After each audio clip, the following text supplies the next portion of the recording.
Alright, so this is just a reminder to check your gear. I had a little event a few days ago.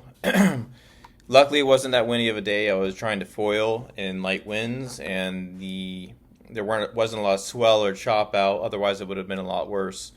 But if you windsurf, of course, you're familiar with a mast base. So here is an example of a complete mast base, and I'll show you what happened. So this is my other mast base, one of my other mast bases, and what happened was, so these pieces come together, and normally the tendon goes fully in. I have it kind of separated right now, but these pieces go together, and there's a bolt that goes through here, and there's a flat metal washer here, and this bolt sticks out through this flat metal washer, this bolt, and what you slide on the board is something like this. It's just a little T-nut. Let me see if you can see that. Looks familiar. A little T-nut slides in your board, attached to the board.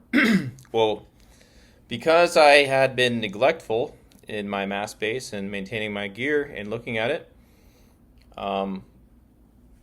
this bolt had actually loosened up some, and so this mast base had started to separate, and it was really loose. I noticed it was kind of sloppy, but it had been kind of sloppy for a while, so I guess I got kind of used to how sloppy this connection was. And that was just because the bolt had gotten loose. And what happens when your bolt is loose is, instead of sticking, nice and deep out of this mast place, or out of this mast base, letting you get good engagement with the threads, it was only sticking out a little bit.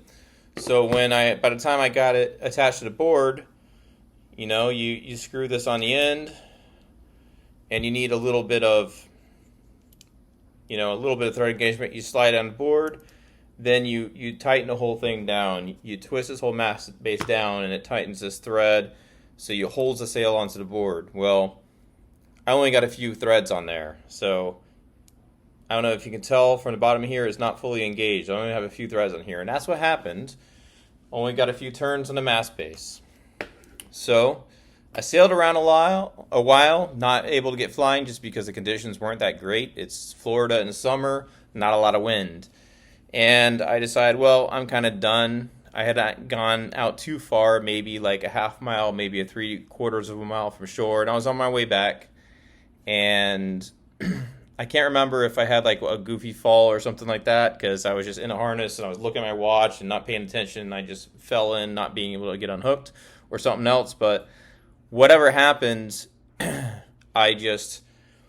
either that happened or I just pulled on something and the sail separated. I don't really remember that well, and the video doesn't really show what happens either. So otherwise I would show the video of the mast coming out, but the mast separated. I looked down, and this nut was still inside the board, and I tried separating the sail and screwing the mast base on, and whenever I tried to tighten the mast base, doing a nice twisty-turny on the water, floating around, I would turn the mast base, and then it would loosen up again. You could feel it. It was a stripped thread. If you ever had that happen, I'm sure you had. It was a bad feeling, so I ended up having to lay my sail on my board and swimming back about 1/4 of a mile.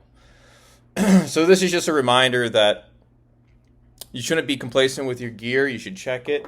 I've had my masts break a couple times. I've had some other things. I've heard of people breaking booms, but I think the thing most likely to fail is maybe a mast break. That's the one I hear about the most. And that would leave you in a different situation where you either had to roll up the sail or do something, get rescued. It depends on how far you're out. Luckily for me, I was less than 1/4 mile out, so my swim wasn't too far, but still, anytime you drag a board and a sail through the water for, a good portion of a mile, even if it's like 0.15 miles or 0.2 miles or however far I was, it still sucks. It's not fun. You don't want to be doing that when you want to be sailing. You'd much rather be sailing. So I picked up this. It's a much more new mast base. My other ones I've had about for 2 years, and some of the tendon bolts had getting kind of stripped, and I had that issue with them, and the main bolt is stripped, and it's like a custom bolt. I don't know if these are custom bolts, but these feel pretty good and pretty reliable, so I'm going to be using that in some more newer gear instead of my older stuff. And really, 2 years in saltwater can do a lot of damage to anything and make any situation worse. So just a reminder to be careful, pay attention to your gear, check it, and if you start getting sloppy mass bases, it's probably time for you to look at that and inspect it, probably fix it or replace it, so you don't have to swim back like I did.